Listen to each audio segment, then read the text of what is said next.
Every city has its hidden lair, the concealed corners and eccentric characters that lurk behind the tourist trails. They tell the real stories of the streets. So join me, Alan Cumming, on an urban adventure as I go on a walking tour of some of Britain and Ireland's most fascinating cities. I think it's amazing to imagine there's all these secrets still waiting to be uncovered. I'll sail against the tide and away from the crowds to places as far from the beaten track as it's possible to go. I don't think anyone in London I know knows that this exists.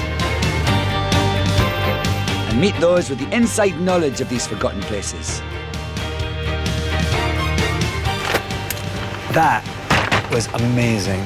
As I reveal these urban secrets.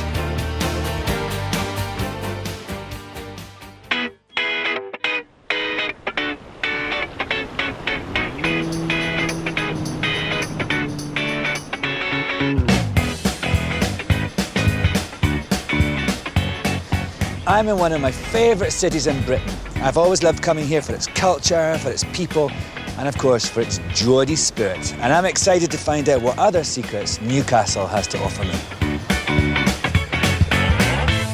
My walking tour starts to the east of the city centre on the banks of the River Tyne, a 4-mile and 2-hour meander into the city's Geordie hinterland. Unearthing the city's secret side as I go. It makes you think what other hidden gems there are. It's like what's from yesteryear, and meeting local heroes with legendary tales. And when you walk out the tunnel, you can see the black and white all around the stadium. You almost feel the hairs on the back of your neck stand up. My walk starts, like most things in Newcastle, with the River Tyne.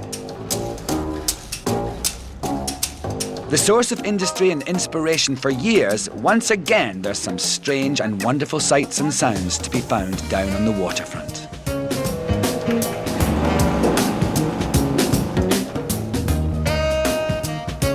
I'm on my way to see Flow. Now, all I know about Flow is that it's made of wood, it's on the river, and it's a massive musical instrument. I'm going to find out what this crazy is all about. My guide to this sonic secret is one of the creators, Ed Carter. Hello, Ed. Hello. I'm Alan. Nice to meet you. You too. How are you doing? Very good, thanks. How are you? Good. What is this? This is Flow. It's a floating tide mill. On board this floating shed is an array of musical machinery and instruments which respond to the constantly changing environment of the river, unlocking the hidden music of the Tyne itself. It must be quite soothing, actually. I mean, this sounds quite nice. And that's kind of one of the nice things about it. It's kind of this kind of reference to the way that the river's sort of living and breathing. And yeah, moving. That's lovely. Well, can I go in and have a twiddle? Yeah, absolutely. Wow, look at this. Oh, this is like a crazy, mad professor's house. Yeah, a few people have sort of described it along those lines. What's going on here? Basically, these are all musical machines that respond to different elements of the river as they change. So this one specifically picks up, you put in a new water sample each hour as the tide comes in and goes out. Right. And then you can see that these are kind of dipping in there in turn, and so you get a different pitch depending on how much salt's in each sample, so it changes the pitch, yeah. The pitch. And then you can change the length of the note and the filter on the note for each sample. So at the minute they're all quite short, but if you turn these up, you can get longer tones coming out of the instrument. Look at that! So I can have a big, long, languorous notes. But it's basically sort of the sounds that the river's selecting the tones that you're hearing, I guess. Of course, I'm doing everything to the max. Yeah. Like a child who doesn't Absolutely, get sweets. it's the best way to do it. And then all that information is getting sent out onto the internet. So there's live data getting sent out. So this little theme I've created here is being broadcast to the world right now. Yeah, there's a live audio stream out there. With power. Wow, geek alert. Geek alert. And of course what I didn't realise outside is this is actually a boat that you could take this away and take it somewhere else. Yeah, that's right. It's a floating mill house. We could take it to wherever we like to. Wow, this is so great, Ed. I'm mesmerised. Thank and I you could just very stay here much. all day and twiddle your knobs. I swear. I do it far too often. I do you? I bet you could just come here and lose yourself for hours. Hours and hours. Well, thank you so much for letting me see it. Thank you for coming along. No, my pleasure. Very See you nice later. to meet you. You too. Bye.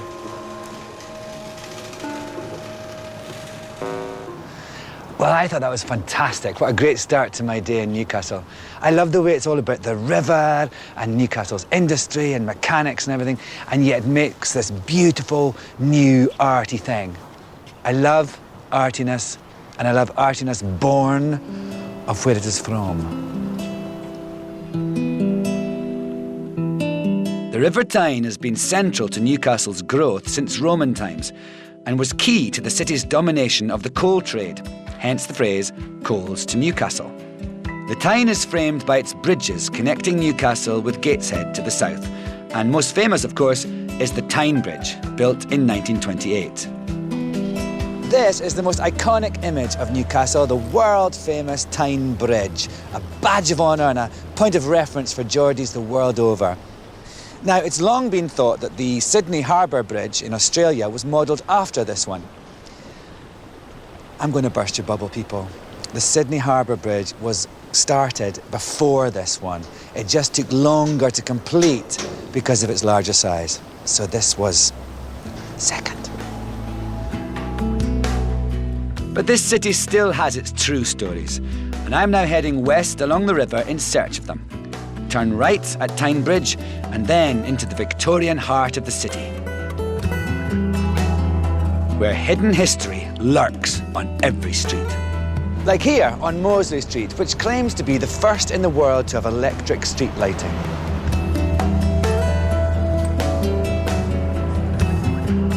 From Mosley Street, it's a short hop west to my next stop, Newcastle Central Station. A stunning example of Victorian railway architecture. But who of the many hundreds of thousands of passengers that have passed through this place over the years have any idea of the secret story of the former first-class dining room?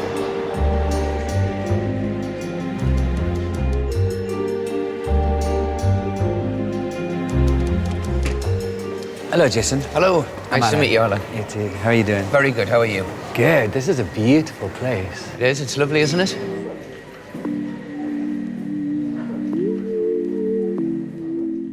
It's now the Centurion Bar, but it didn't always look like this. And it held secrets of its own when it was rediscovered in 2000 by current manager Jason Sanderson. So when you got it, did you know that this was here, or was it just a guess? Well, there was a rumour that they had all these fantastic tiles, and when we found the place, British Rail had owned and operated this unit As an all-night cafe. But because British Rail were a government body, even though this is Grade 1 listed both inside and out, they were exempt from planning regulations. That's a terrifying prospect for the future of this country's architecture. Thank you. Really, don't you think? Yeah, definitely. They took sledgehammers and still saws to knock doorways through. They covered all the tiles in a pillar box red paint. What? Put a plasterboard surround around the bottom third of the room. So really it was like unwrapping a Christmas box, you know. The further and further we got with it, the more excited we got, because obviously you couldn't replicate this today, could you? No. I mean, we spent probably about £750,000 developing the unit, but they have since been in and valued the tiles at £3.5 million. Oh my God. Which is incredible, you know. It really is a beautiful, beautiful thing. I'm so glad you did do all that work. Well, it's nice to get it back to what it was, because, you know, it makes you think what other hidden gems there are out there that have been covered up that people don't know about, you know. It's like sort of what's from yesteryear, it's from another era. Well, thank you very much. It's been lovely to meet you. No problem at all. It's been very nice to meet you. Yeah. Thank you.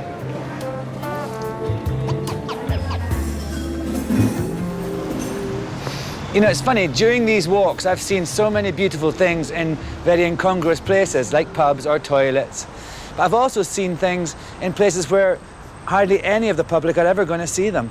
And I actually think that's great, because it means that in the past, at any rate, people have deemed it important to have beauty around them, no matter how many members of the public get to see it.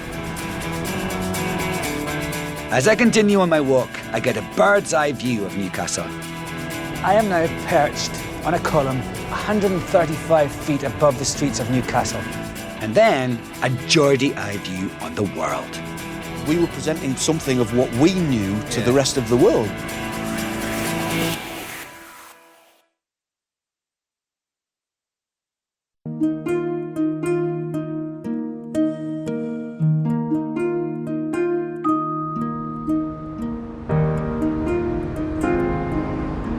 My Newcastle walk is taking me from the banks of the River Tyne deep into the city's Geordie heartland.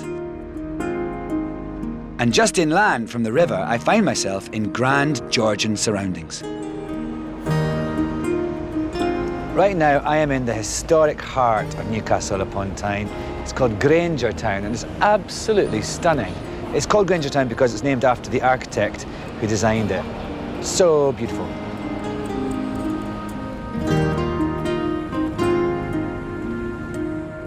There are 244 listed buildings in Granger Town, 29 of them Grade 1. At its heart is Grey Street. What a lovely street. It's so, so lovely. In fact, Radio 4 listeners once voted it the best street in Britain, and they know what they're talking about. In the words of the poet laureate Sir John Betjeman, not even Regent Street in London can compare with Grey Street's subtle descending curve. It's so beautiful, it's making me feel all inspired. I'm feeling kind of poetic. Now, if you thought Newcastle was all about the Toon Army and Newcastle Brown Ale, not that there's anything wrong with them, be prepared to have the city's hidden sensitive side uncovered. Scott, hello. Alan, nice to meet you. You too, How are you doing? Good, thank you. This is performance poet Scott Tyrrell. So you're going to do a poem for us now. What's it about? It's kind of about, well, during the 80s and 90s, it was, Newcastle could be quite a miserable place to live, you know. We'd lost the ships, we'd lost the pits. Yes. I think the sort of Geordies lost a sort of sense of their own identity. And only sort of like the sort of late 90s and turn of the century, I think a lot more money was invested in the city. And, you know, that sense of pride and identity came back sort of thing. And the poem is really about that. So would you like to hear it? Yeah, let's have a little walk and a little bit of poetry. Okay. It's called It'll Get Better, dedicated to Newcastle. Okay. We've come a long way, you and me, and we still like each other. Through crippling tears and uphill years, through one disaster after another. When me friends would tease, when I grazed me knees, you winked at me and smiled and said, how are you? It'll get better. It'll get better in a while. Well, things got better, like you said, for me, but not for you. Darker clouds were looming and not the kind you were used to. They came in with their reasons and they patronised and lied. And they stole your ships and shaved your pits and pounded your Geordie pride. But while your heart pumped Viking blood, I was nowhere to be seen. I was getting pissed and shaking me fist and venting me teenage spleen. While your blood leaked down the Tyne through belligerence and beguile, you whimpered, I'll be better in a while. Well, a city full of apathy does no one any good. I had to get up off my arse and try and do what I could. So I found a little verve and I gathered a little nerve and I went off on my bike and I found a job I like. And ye stopped your whinging and remembered who you were. Not a limpid little grumbler waiting for something to occur, but a tough little city with a big Viking heart, pumped with passion, pith and poetry, idealism and art. Yeah, you got your act together, feeling comfy in your skin, and you still hate the Mackhams, but you let the Southerners in. And we're knocking out the sculptures now, the talent's never sparse. City of culture, way it's coming out, we're arse, aye, we're feeling cocky now. As we turn to each other and smile, looks like it's getting better, but it took a while. That was great. That was it. Nice one, Scott. Yeah, That was cheers, really man. good. Thanks, Alan. It's enough to make the spirit soar, and at the top of Grey Street is the perfect spot to get a fresh perspective on the Geordie Renaissance.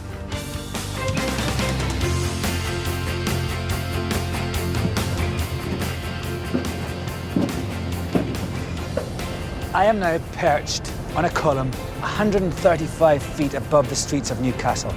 I am very lucky to be here, so are you, because the public hardly ever get to come up here.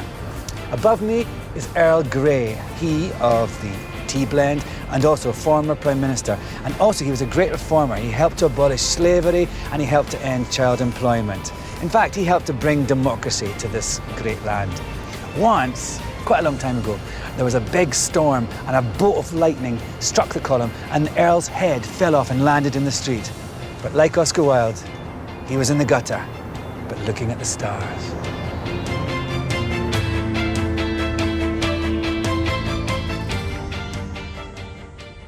From the heights of Gray's Monument, I'm back down to earth and walking northwest. Ahead is St James's Park, but I'm heading for a location where an altogether different kind of local legend was born. Rupert, they call me Sid. I was just wondering, you sleep on your stomach? Why'd you ask? Well, I just thought if you didn't, maybe I could, you know. This charmer is Sid the Sexist, star of Viz, which, in case you've never had the good fortune to read, is an adult comic parodying comics, tabloids, weekly magazines, and just about anything else it can get its inky Geordie hands on. This is Simon Donald. Hello. Hello. How are you? Very, very nice to meet you. Nice to meet you too. Co-founder of the magazine in Newcastle in 1979 and my guide to the places that inspired the Viz vision. So, Simon, Trent House, what does this mean to you? But it was the first pub that ever sold Viz over the counter. We sort of had this situation where we would sell Viz at gigs because it was sort of partly fanzine when it originally came out. It was all part of the sort of post-punk scene. This pub was run by a guy called Tommy Corker, and he decided that because Viz was sold on the music scene at gigs, he thought maybe he should sell it over the counter in his pub. And were some of the characters that you used in Viz, they could be found in Trent House? What I used to do was I used to just listen to people in pubs, listen to the things that they said, and then people would begin to report back to me with different stories and different terrible chat-up lines that men had used on women, which was all used for Sid the Sexist. Think of a number between 1 and 10, Betty. Okay. 4. You lose. Take all your clothes off. Even before I knew about Newcastle and what a Geordie sensibility was, I could feel that it had a definite voice. We were presenting something of what we knew to the rest of the world. You know, we weren't saying let's water down what we're doing in order that the rest of the world can understand it. We were saying this is the culture that we understand, and if you don't like it, you don't have to buy it. And if you do buy it and you haven't liked it, refunds are not available. From an initial run of 150 in 1979, by the late 80s it was selling 1.2 million per issue. I remember my brother kind of giving it to me going, this is a really amazing thing, and you're old enough now to understand, you know, and it was like a rites of passage. Viz was a rites of passage for me. People talk about that a lot. I mean, one of the nicest things that I get to hear about from most people, a lot of people from Newcastle tell me that they were the person who was asked to translate Viz in the halls of residence. People who weren't from Newcastle would say, well, I don't understand what this is all about. So they got the Newcastle guy to come into the halls of residence, and they would all sit around and he would explain and read it all out. Like missionaries. Talking of Geordie and missionaries, Fat Slags. Yes. Now, where did they come from? We began to create the new characters who didn't have a name at the time, but there were going to be two huge women who tottered around on high heels with blotchy legs, getting drunk. I mean, it's funny, isn't it, that this Fat Slags just became this phenomenon and transcended any sort of sexist thing. It's sort of the irony of it was really... Well, interestingly, I had a conversation. I was on a TV debate and I was put up against this woman from Feminists Against Censorship. And they expected that we would have some sort of row. Yeah, you'd think. But she said, well, as far as I can see, they are women who have no size issues. They have no sort of issues with their own personalities. They're perfectly happy with their own promiscuity. They eat what they want, and they don't seem to have any self-esteem problems, you know. So as far as I can see, they're fine, you know. And I thought, well, what a refreshing attitude, you know. It's quite nice. I've been a huge Viz fan for years, so it's been great to meet Simon. But it's time to move on. As my journey continues, I go where any true Geordie dreams of, to find out some St James's Park secrets. Black and white is very famous in this city, and we've got some true legends. And then cook up a clandestine coffee. Is that a Bunsen burner? It's a chemistry lesson here. Takes me back.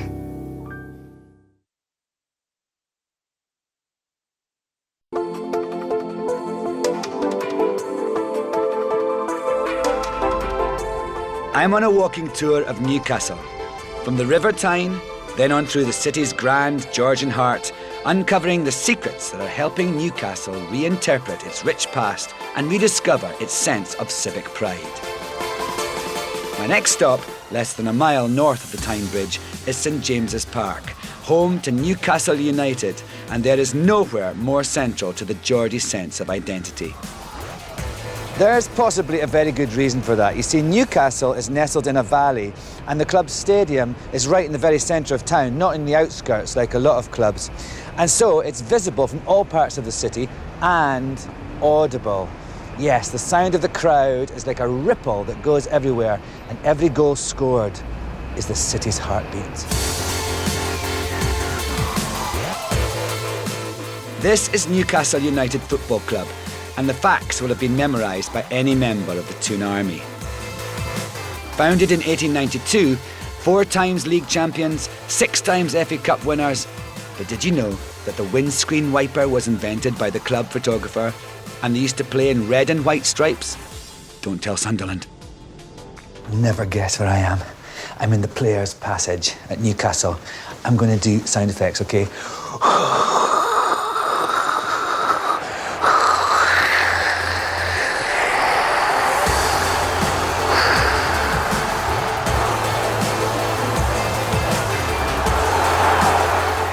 On match day, 52,000 Geordies and a few away fans cram into the stadium.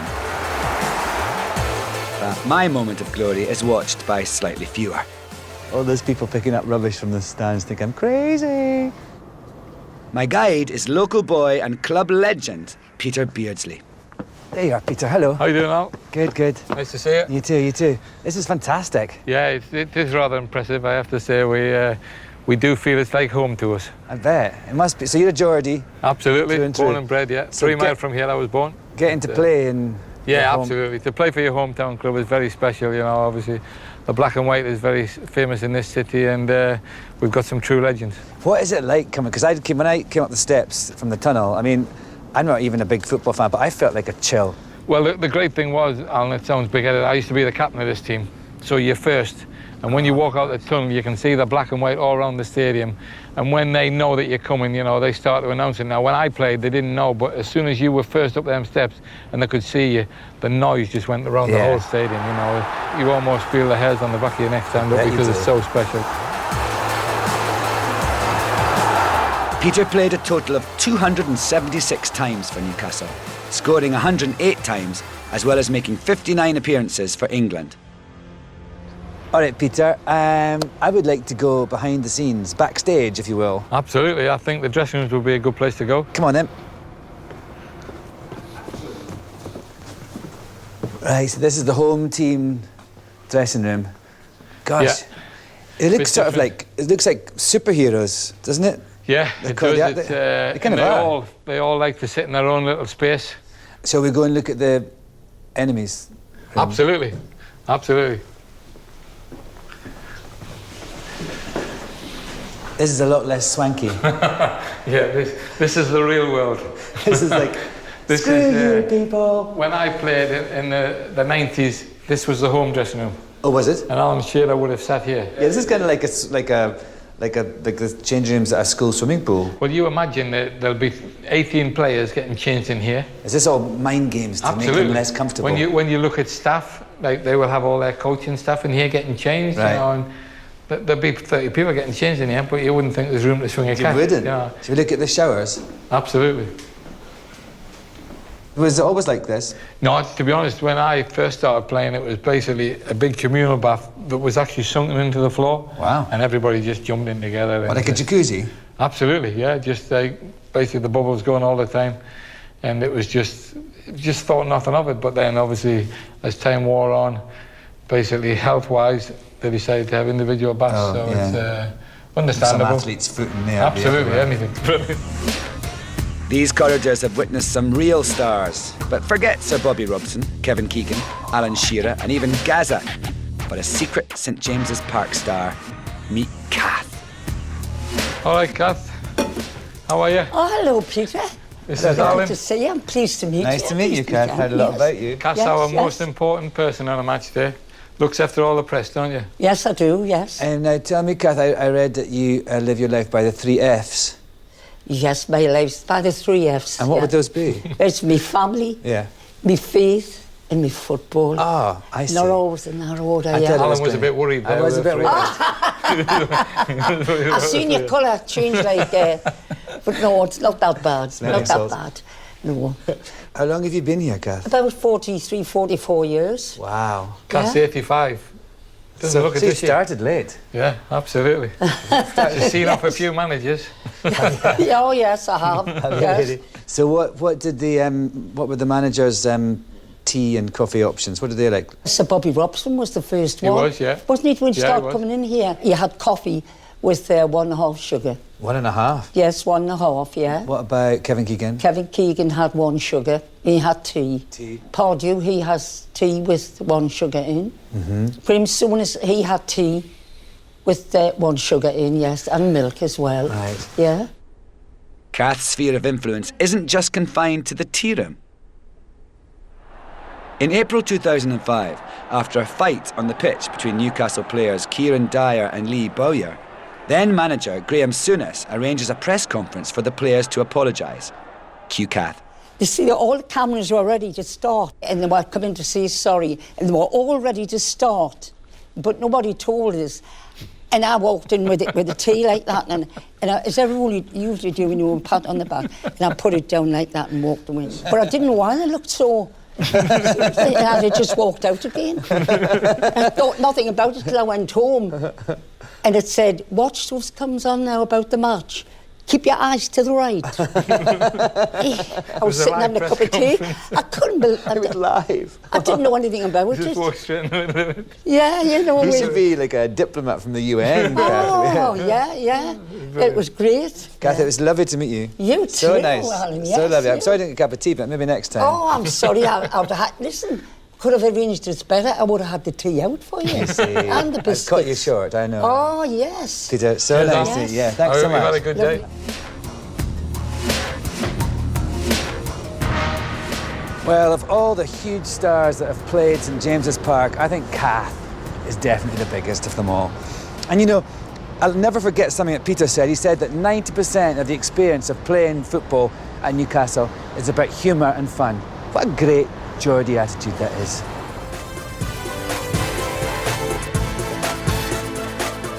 From St James's Park, I'm heading southeast through Old Eldon Square on the fringes of Granger Town, then back through the city centre. My destination is a secret underground watering hole, but it's got nothing to do with Newcastle Brown Ale. This is the kind of secret place that you have to be really, really passionate, indeed perhaps obsessive, to know about. In this case, it's about coffee. And look, this doesn't even look like a coffee shop. In fact, you have to go through this other shop to get to it. The shop above has changed many times, but there's been a coffee shop in the basement since the 60s. It's now the specialist flat cap coffee opened by Joe Meagher in 2010 to cater to the increasingly sophisticated Geordie palate. Joe, how are you? I'm very well. Is that a Bunsen burner? It's a chemistry lesson here. It takes me back. Yeah. I was quite good at chemistry. One of the only things. What are you doing? I'm making a siphoned coffee. What does that mean? It's a special way of brewing coffee. Yeah. Makes really delicious, bright tasting brew. And it looks fun as well. Was this place always a coffee shop? Yeah, like I've got some customers who come in now who tell me that they used to come here in the 60s. Really? Yeah. There was one guy told us that he actually bought tickets here to see the Beatles at the City Hall. Wow. So, yeah, it's got a lot of history. It was one of the first places in Newcastle that ever made a cappuccino. Is that right? Yeah, so it's an innovative place as far as coffee goes. And also it's this sort of hidden secret place. You've got to be a pretty passionate coffee lover to make the trek. I hear you used to be a banker before you were Yes, I used to work in the banking industry. That's an interesting career shift. Yeah, a bit of a change. But I guess the world has changed. That's it. So what's happening here? The Bunsen burner is burning and it's sort of condensing. Well, we're heating the water up, and as the water heats, the air in the top will expand, and it forces the water down and up into this top chamber, and that's where we'll add this. So as the air cools down, it sucks the coffee back through, and that's what that filter's there for. So you'll notice this is really dark because that's full of coffee. Right. But this is really clean and crisp. There's no I coffee in see. there at all. And that's what we're going to drink. Okay, Joe, it's time to taste. Coffee time. I feel like an addict. I'm really like, this whole process being done in front of you makes you very needy. Yeah. Well, this is a treat. There you are. Thank you. Cheers. That is delicious. Yeah. Oh, thank you so much. That's delicious. Fueled by a fresh cup of Newcastle's finest, it's time to hit the road. In the final stage of my walk, I brush up on my Geordie accent with comedian Sarah Millican. Dave, what do you do at Buckingham Palace? 42 in the diary room. And get to grips with the local rap scene.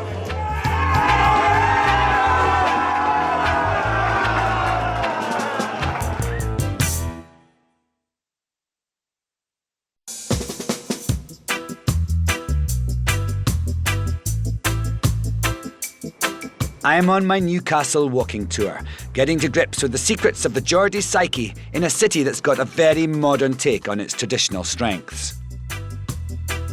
After my detour to St James's Park, the final stage of my tour starts back in the city centre for a movie trip with a difference. I've been invited along to a screening of some forgotten gems by my date, comedian and proud Geordie, Sarah Millican. Hello. Hello. How are you? Nice Good, to good. How are things? Good, good, good. Do you want to know why I've brought you here? Why? Tell me why. This is the Tyneside Cinema. This is probably where I fell in love with the cinema. I used to write short film scripts, and I wanted to be a film director for a long time. And I used to come here and just immerse myself and see. I used to come regularly on my own. I think it's quite a nice thing to go to the cinema I on your own. love going to the cinema on my own. Because if you go with other people, they just talk at you. Yes. It's always and they want best. to chat in the middle of the film Exactly, and they want you steal on your popcorn and climbing past you to go for a wee. And so is this like the Newcastle Independent Cinema? Yes, this is it. And It's they really still show beautiful. newsreels here. And I think it's the only place that does. Shall we go and see a newsreel? Yeah, let's go in. You ready? Yeah. Let's do it. Down here. Oh, it's a good start.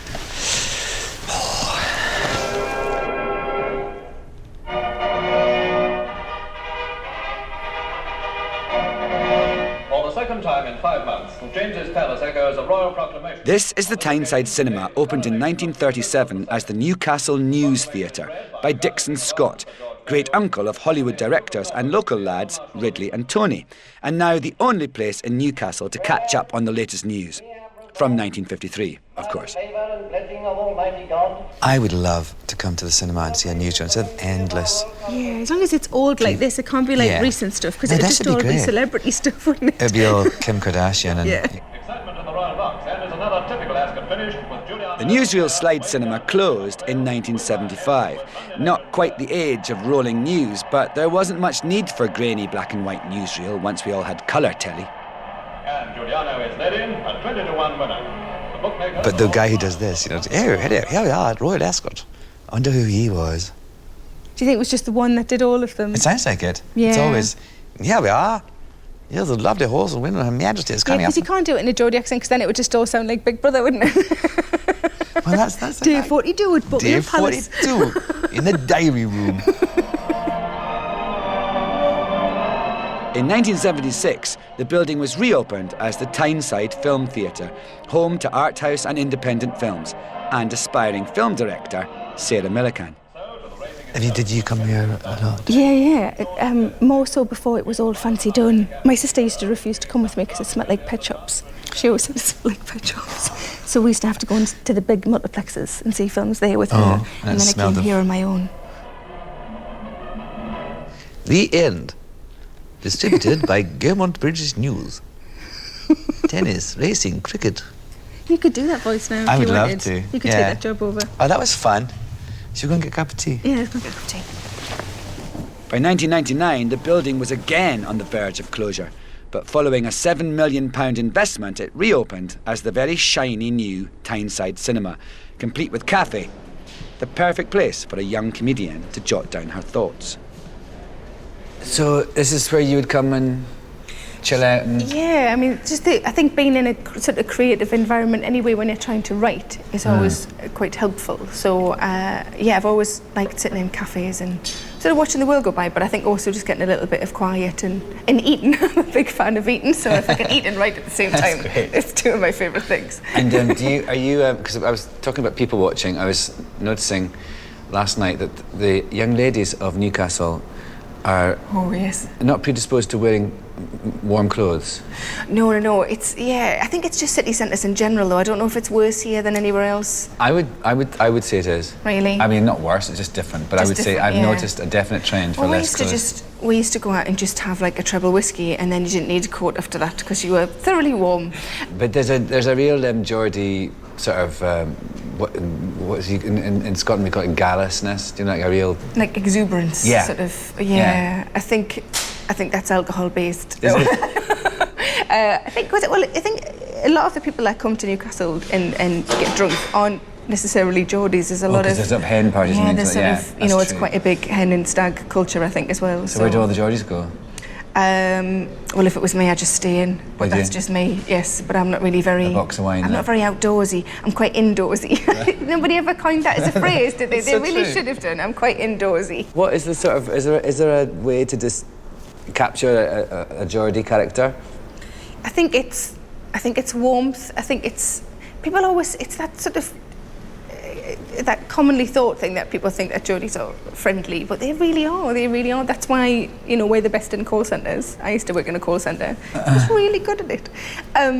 So I was thinking, you know, if the comedy doesn't work out, I could totally get myself back in a call centre like that. Is it annoying, like, because, you know, I get annoyed with, or bored with just people doing bad Scottish accents. Is it, do people kind of go, well, hi, how you doing? And things like that, and a little get bit, it all wrong? I quite like, because it's the only accent I can do. I can't do any, I've tried doing posh, and I just sound like a fella. So I can't really do accents. So I'm quite pleased that the one that people find tricky is the only one I can do. You see. Nailed. Exactly. Did people don't say why, do they? Not really, no. I don't, people don't shout at me in the street generally. Do they shout at you in the street, Flower? Yes, yeah, they do. It feels like now we've got into therapy territory. Are you all right? Yeah.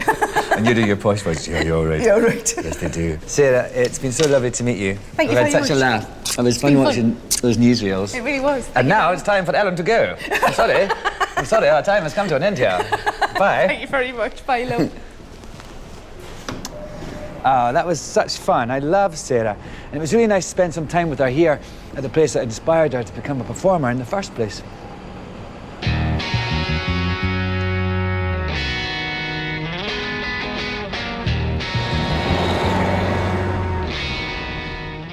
From the city centre, I'm now heading out east.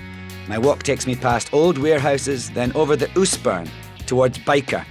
Now, if I said Newcastle and old school rapping, what would come to mind? Rapping is not something you normally associate with Geordie folk. And actually, Eminem and even Nicki Minaj would be way out of their depth with the rapping here. That's because rapping means something completely different in Newcastle. This is the Cumberland Arms, a proper old pub that's been serving the people of the Oostburn Valley since 1850. Time for a bottle of what is locally known as Broon. 1927 was a big year for Newcastle. It was the last time United won the league and also saw the launch of Newcastle Brown Ale, the perfect accompaniment for a bit of rapping.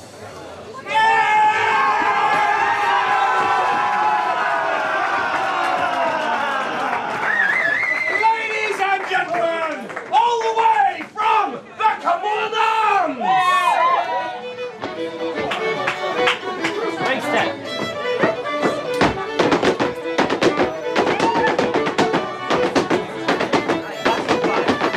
Yes, these lads have been bred on real ale and lettuce to make them into the fit, live specimens of mankind you see before you.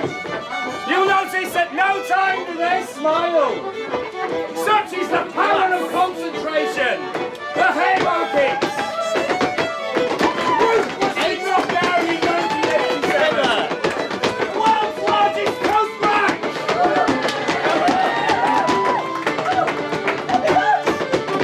There we go. Oh my God, it's the missus.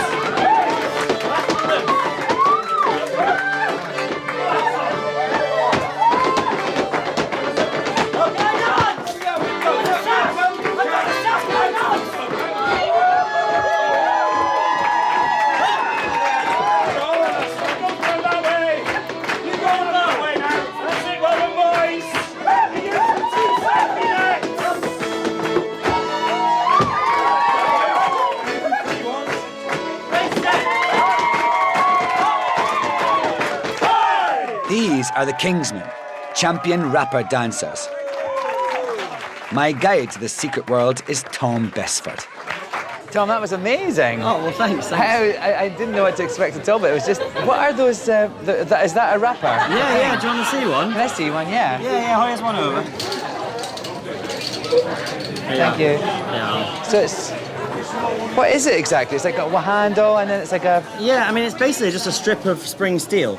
And But it's a mining implement, really. Oh, it's a mining... This is all from the mines, Well, is it? yeah, this is a mining dance. I mean, this is obviously specially designed for dancing. The origin of it all was that every single pit who did this dance would have these kind of things, and they'd be made up from saw blades with the teeth filed off and a dolly peg on one end and a bit of cord wrapped around them. So this would be what like originally miners would do, like in their spare time or for fun at the weekends? Yeah, that's right. Well, actually, there's kind of a few different reasons, but one of the most basic reasons is that miners would do this for to earn money for unions. So especially when they were on strike. So, for example, in 1924, when they did a big strike, the Swalwell lads went out and danced around the pubs in Swalwell to collect money to help the union workers. Oh, that's great. Yeah, so it's a nice tradition. It's a nice tradition. And also, the precision of it is so amazing. Oh, well... I mean, you're doing it in these confined spaces and... I know. It was so impressive. Oh, well, thanks. I mean, I've always been surprised that we haven't ever had too many problems or smashed too many glasses, but you don't want to hit them. It was really exciting. Oh, well... And you're world champions. Yeah. Pretty exciting. So is this done in many other countries in the world? Yeah, there is a few actually. There's a massive contingent of it based in America. Really? And there's even a school set up to teach it. Well, it was really fantastic. I love the history of it, and I love it just in a pub in 2012. Everyone's really into it. Over now! In true 21st century Geordie style, rapping is a tradition that's getting an injection of youthful energy, kind of like Newcastle itself. It's an exuberant reinterpretation of the city's rich past. Shall we give a big cheer to Alex, the concertina player?